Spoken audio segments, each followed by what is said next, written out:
नमस्कार, आदाब, सत श्री अकाल दोस्तों। मोनिकास वर्ल्ड में मैं एक बार फिर आप सभी का तहे दिल से स्वागत करती हूँ।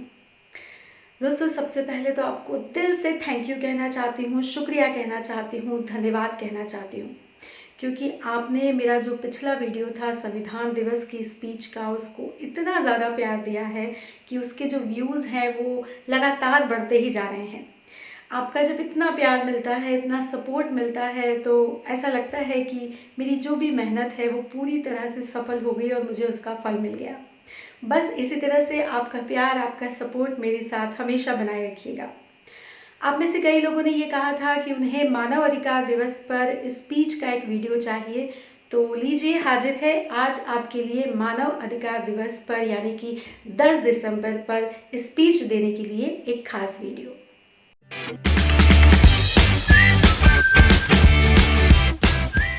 खरीदने को जिसे कम थी दौलते दुनिया, किसी कबीर की मुट्ठी में वो रतन देखा। बड़ा न छोटा कोई फर्क बस नजर का है, सभी पे चलते समय एक सा कफन देखा।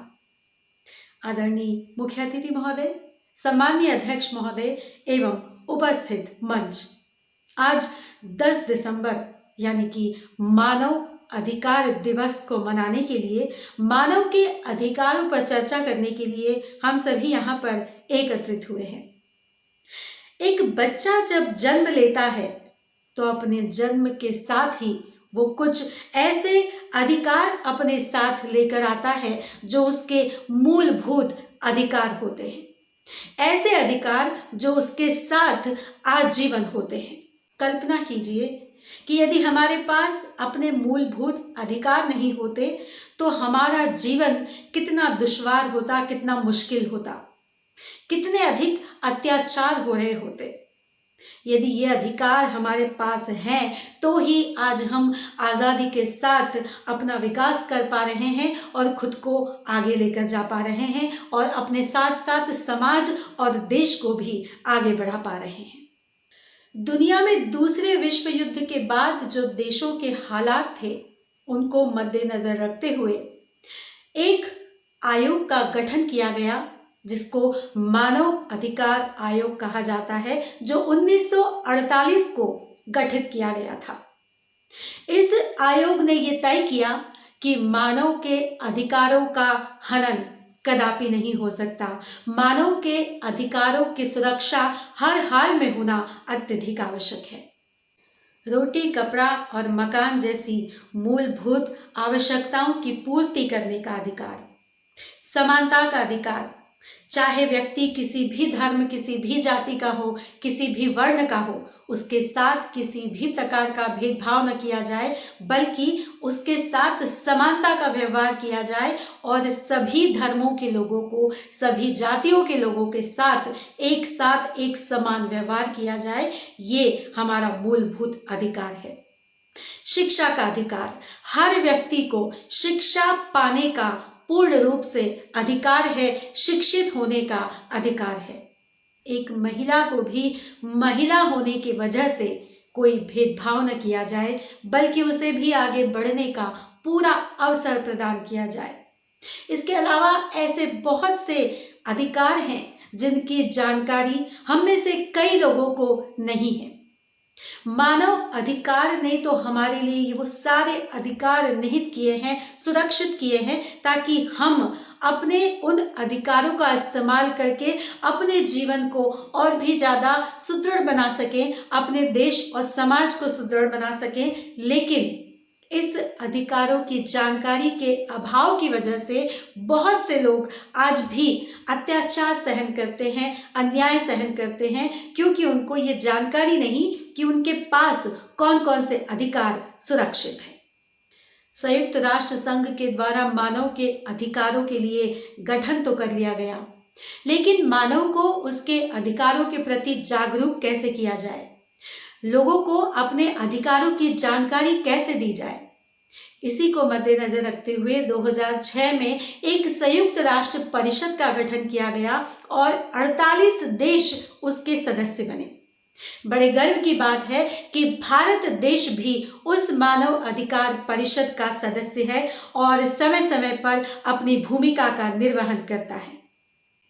मानव के अधिकारों पर जब हम चर्चा करते हैं तो हमें उसी के साथ मानवों के दायित्वों पर, उनके कर्तव्यों पर भी चर्चा जरूर करनी चाहिए। नहीं तो मानव के अधिकारों को, जिस उद्देश्य के साथ इस परिषद का गठन किया गया, जिस उद्देश्य के साथ इस दिन को पूरी दुनिया मनाती है, उसके सफल होने में थोड़ा सा संशय नजर आता है यदि हम दायित्वों की बात न करें, कर्तव्यों की बात न करें। यदि हम सिर्फ अधिकार मांगेंगे, अधिकार देंगे, तो वो पूरी तरह से सफल नहीं होगा अगर हम उसके साथ अपने दायित्वों, अपने कर्तव्यों को समझकर उनको पूरा नहीं करेंगे। जब दुनिया में युद्ध होता है और वहां के देशवासियों में हाहाकार मच जाता है, बच्चे और महिलाएं दूसरे देशों में शरण लेते हैं, कई बच्चे तड़प कर अपनी जान दे देते हैं, कई महिलाएं तड़प कर दम तोड़ देती हैं, तब मानव अधिकारों का हनन होता है। जब सुदूर एक छोटे से गांव में एक छोटा सा बच्चा शिक्षा से विहीन होता है, शिक्षा को प्राप्त नहीं करता, तब मानव के अधिकारों का हनन होता है। जब एक बच्ची के साथ भेदभाव किया जाता है, एक लड़की होने के लिए उसे वो अधिकार नहीं दिया जाता जिसकी वो हकदार है, तो वहां पर मानव के अधिकारों का हनन होता है। आज 21वीं सदी में भी जब एक दलित के साथ, एक नीची जाति के व्यक्ति के साथ भेदभाव किया जाता हो, उसे तुच्छ नजरों से देखा जाता हो, तो ये उसके मानव अधिकारों का हनन है। जब एक छोटे से गांव में आज 21वीं सदी में भी यदि सड़क और बिजली, पानी जैसी मूलभूत सुविधाएं उसे नहीं मिलती हो जिसका वो हक रखता है, तो ये उसके अधिकारों का हनन है। आज भी यदि किसी महिला को दहेज न लाने की वजह से प्रताड़ित किया जाता हो, जिंदा जला दिया जाता हो, तो ये उसके अधिकारों का हनन है। और आज भी यदि किसी महिला को महिला होने की वजह से प्रताड़ित किया जाता हो, घरेलू हिंसा की जाती हो, रेप किया जाता हो, उसके 35 टुकड़े किए जाते हो, तो ये उसके मानव अधिकारों का हनन है। 26/11 जब मुंबई पर आतंकी हमला होता है, तो मानव अधिकारों पर सबसे बड़ा खतरा मंडराता हुआ नजर आता है। जब पुलवामा में हमारे देश के जवान शहीद होते हैं, तो पूरे देशवासी नम आंखों से मानव अधिकार पर सवाल खड़े करते हैं। जब इस देश में उड़ी पर हमला होता है, हमारे देश के जवान शहीद होते हैं, तो हम मानव अधिकारों का हनन होते हुए देखते हैं। और जब अमरनाथ यात्रा पर जाते हुए श्रद्धालुओं पर हमला किया जाता है, तो हम पूछते हैं कि हमारे मानव अधिकारों की पूर्ति कहाँ हो रही है, हमारे मानव अधिकारों की सुरक्षा कहाँ हो रही है। आतंकवाद मानव के अधिकारों पर मंडराने वाला सबसे बड़ा खतरा है। पूरी दुनिया में जब तक आतंकवाद मंडरा रहा है, आतंकवाद अपना मुंह ऊंचा करके खड़ा है, तब तक हम मानव अधिकारों पर अगर चर्चा करते रहें, प्रतिवर्ष मानव अधिकार दिवस मनाते रहें, तो भी हम उसके उद्देश्यों को पूर्ण नहीं कर पाएंगे, उसको सफल नहीं कर पाएंगे। प्रत्येक देश को आतंकवाद पर खुलकर सामने आना होगा और इस पर चर्चा करनी होगी, इसको जड़ से समाप्त करना होगा, क्योंकि ये खतरा मानव जाति का सबसे बड़ा खतरा है। मानव के अधिकारों की शिक्षा देना, और सिर्फ पेपर पर नहीं, वास्तविक रूप में धरातल पर प्रत्येक व्यक्ति तक वो जागरूकता लाना कि उसके अधिकार क्या है। क्योंकि यदि अधिकारों के साथ, जैसा कि मैंने पहले भी कहा, कि दायित्वों का निर्वहन भी बहुत आवश्यक है। कुछ लोगों को अपने अधिकारों की जानकारी है, लेकिन वो अपने अधिकारों का उपयोग तो करते हैं, लेकिन वो उन लोगों तक उन अधिकारों की जानकारी नहीं पहुंचने देते, क्योंकि उन्हें ये डर है कि यदि उन तक ये अधिकारों की जानकारी पहुंच गई, तो उन्हें शायद वो पूरी तरह से लाभ न मिल पाए जो वो आज उठा रहे हैं। इसलिए प्रत्येक व्यक्ति तक इसकी जागरूकता, इसकी जानकारी हमारी सबसे पहली आवश्यकता होनी चाहिए। शिक्षा में हमने मानव अधिकारों को शामिल किया है, लेकिन इसको और ज्यादा आसान करके, आसान भाषा के साथ, जटिल भाषा नहीं बल्कि बहुत आसान भाषा के साथ यदि हम जन जन तक पहुंचाएंगे, तो निश्चित रूप से हर एक व्यक्ति को उसके अधिकारों की जानकारी भी होगी और वो जागरूक होकर अपने अधिकारों का उपयोग भी करेगा, और फिर किसी के साथ कोई अन्याय नहीं होगा, अत्याचार नहीं होगा।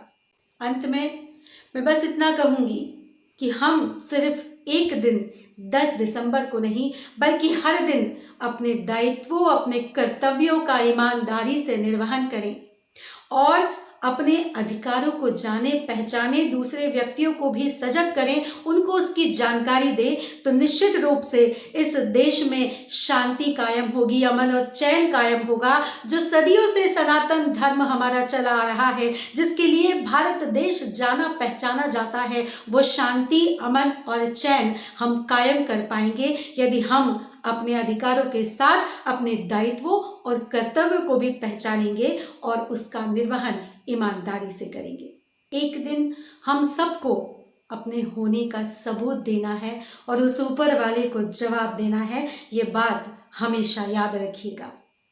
अंत में मैं बस इतना ही कहूंगी कि अपने होने का सबूत और निशा छोड़ती है, रास्ता कोई नदी यूं ही कहां छोड़ती है। और एक दिन हम सबको देना है अपने होने का सबूत, जिंदगी छोड़ भी दे मौत कहां छोड़ती है। धन्यवाद। जय हिंद, जय भारत। दोस्तों, मैं उम्मीद करती हूँ कि मेरा आज का वीडियो आपको अच्छा लगा होगा और इस बार मानव अधिकार दिवस पर जब आप स्पीच देंगे तो आपका जो अंदाज है वो बहुत ही अलग होगा, बहुत खास होगा। मेरी शुभकामनाएं आपके साथ हैं। बहुत अच्छे से जमकर तैयारी कीजिए और बहुत अच्छे से अपनी स्पीच को तैयार कीजिए। दोस्तों, यदि आज आप मेरे चैनल पर पहली बार आए हैं तो प्लीज मेरे चैनल को सब्सक्राइब कर दीजिएगा और बेल आइकन को भी प्रेस कर दीजिएगा ताकि आपको मेरे आने वाले वीडियो के बारे में जानकारी मिल सके। दोस्तों, मैं पब्लिक स्पीकिंग से जुड़े विषयों पर वीडियो बनाती हूं और मैं चाहती हूं कि आप एक बेहतर पब्लिक स्पीकर बने और इसीलिए समय समय पर मैं आपकी मदद करने के लिए कुछ इस तरह के वीडियो लेकर आती रहती हूँ।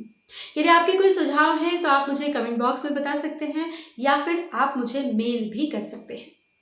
मैंने अपना मेल आईडी नीचे डिस्क्रिप्शन बॉक्स में दिया है। साथ ही मैंने अपना इंस्टाग्राम आईडी और फेसबुक पेज का जो लिंक है वो भी नीचे डिस्क्रिप्शन बॉक्स में दिया है। आप जाकर देख लीजिए और चाहें तो मुझे फॉलो भी कर लीजिए। मैंने अपने कुछ पुराने वीडियो की भी लिंक शेयर की है डिस्क्रिप्शन बॉक्स में। आप चाहें तो उनको भी देख सकते हैं। उनमें से कई ऐसे वीडियो हैं जो आपके लिए उपयोगी साबित हो सकते हैं। तो चलिए दोस्तों, आज का वीडियो बस यहीं तक। अगले किसी नए वीडियो में अगले किसी नए विषय के साथ आपसे बहुत जल्द फिर मुलाकात होगी। तब तक आप अपना और अपनों का ख्याल रखिए। धन्यवाद दोस्तों। जय हिंद, जय भारत।